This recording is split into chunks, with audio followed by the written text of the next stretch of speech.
Hi, welcome to today's 10-minute Hemp CEO. Today I have a special guest. His name is Kyle Moffitt. Kyle and I have actually been talking for almost a year now about his project. And Kyle's from a company called STEM Cultivation. Welcome, Kyle. How are you? I'm great. Thank you for having me. Oh, good. Thanks. Look, we only got 10 minutes for the LinkedIn stuff, so I'm going to jump right in here. Tell me a little bit about your company and what it does. Sure. So STEM cultivation, the reason why I call it that is science, technology, engineering, math. We're a bunch of nerds that really like cannabis.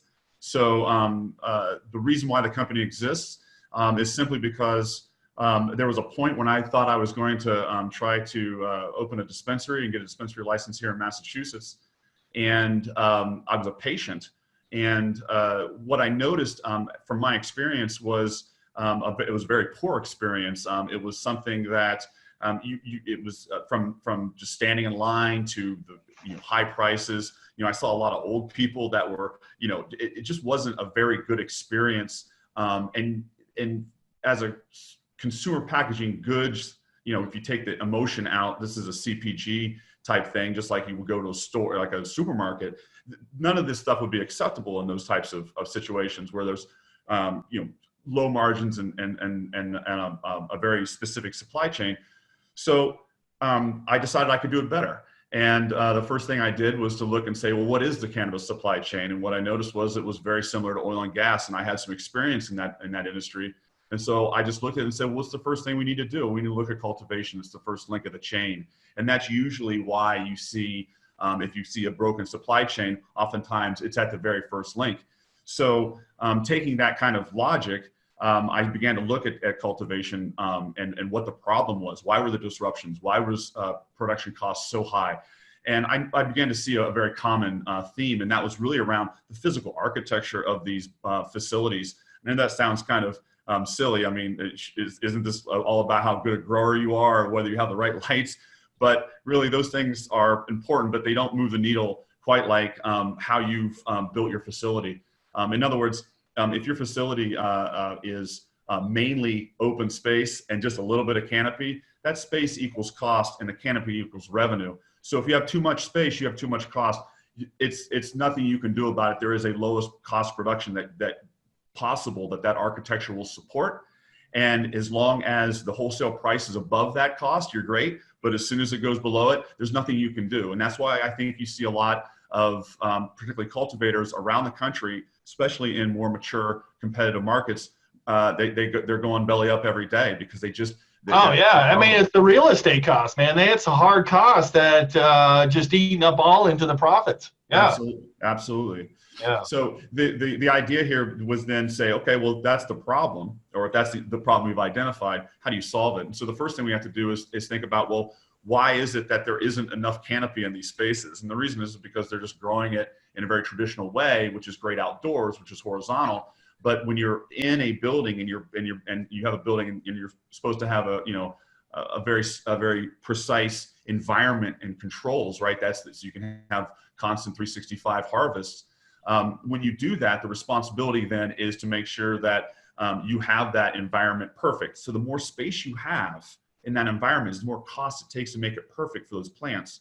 So we looked at and said, living walls are the way to go. They're mainly decorative, but as far as from a physical standpoint, they absolutely pack the most biomass in a given volume of space. That's a physical reality. So the question was then, is that a viable way of growing cannabis? So we tested, we found that it was, to the point where it was more like 6 times more productive than our test grows, 6 times than just a traditional grow using the same cultivar, using the same lights, using the same nutrients, hydroponics, everything. So we had a control group, and this test group was so amazingly more productive that we decided there's no reason to get a dispensary. We have some tech here that I think everybody needs. And so we incorporated very soon after that.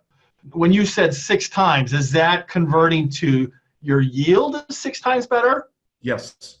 So what we found is that just as far as just pure yield, it was the pure yield itself was not as much as, or is about the same as the normal grow. But the fact that we were doing it vertically meant that it was 6 times more productive in that same footprint. So if you took a 16 square footprint and grew plants horizontally, you're going to get some yield. If you take that 6 foot square footprint and you grow plants vertically in a living wall, that's when you're going to get these crazy increases in production. Tell me a little bit more about this test environment that you have. How much do you have growing there? And you've already done this a couple harvests? Yeah, so we first started just doing test grows in the basement number one, just to get a lot more data points. Number two is to use different cultivars to make sure that we were getting a consistent experience as far as that increase in productivity. So sativas, indicas, hybrids, hemp, we did it all, right? 15 different strains over a couple of years. Once we realized, once we had firm confirmation that this was not a one-off thing, this was an actual a thick plant thing, we built the stem box. So we call it the stem box. And that is the envelope in which we have then put these living walls. And that envelope is how we're keeping that environment perfect for those plants to grow in. So what we tested, and the amazing part is that when we actually did the first full-scale test with 480 plants in 230 square feet of grow area, we were twice as productive. We had twice the yield that we had anticipated based on our test grows.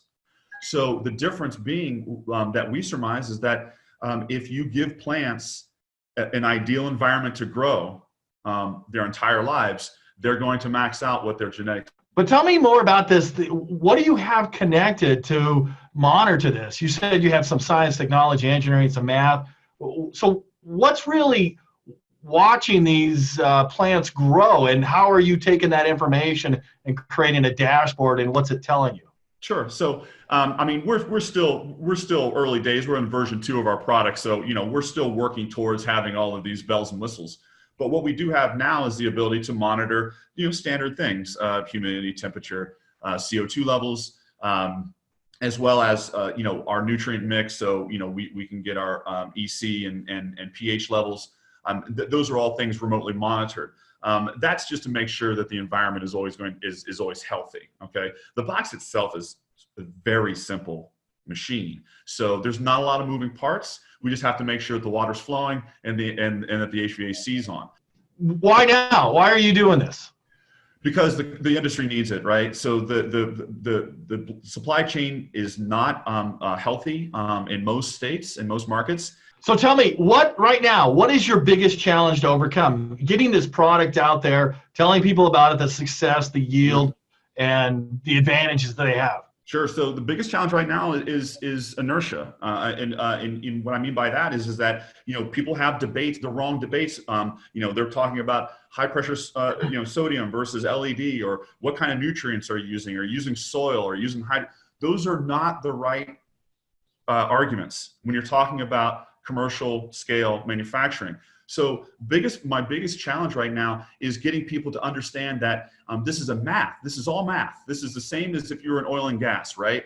This is about pure efficiency, right? And quality and consistency. So that is a different mindset from the grower-centric mindset, which is these plants grow because I'm personally doing something, but that's not the case. That's not how it goes. There are ways, so that's where I think our biggest challenge is just to get people to say, look, man, this isn't emotional, right? You got to get over the culture here and start looking at this like at the commodity it is. Well, I tell you, getting over status quo is sometimes some of the hardest to transition to the next step. Yeah. Kyle, I really appreciate the time. We have already passed 10 minutes. I wonder, how do we get in touch with you?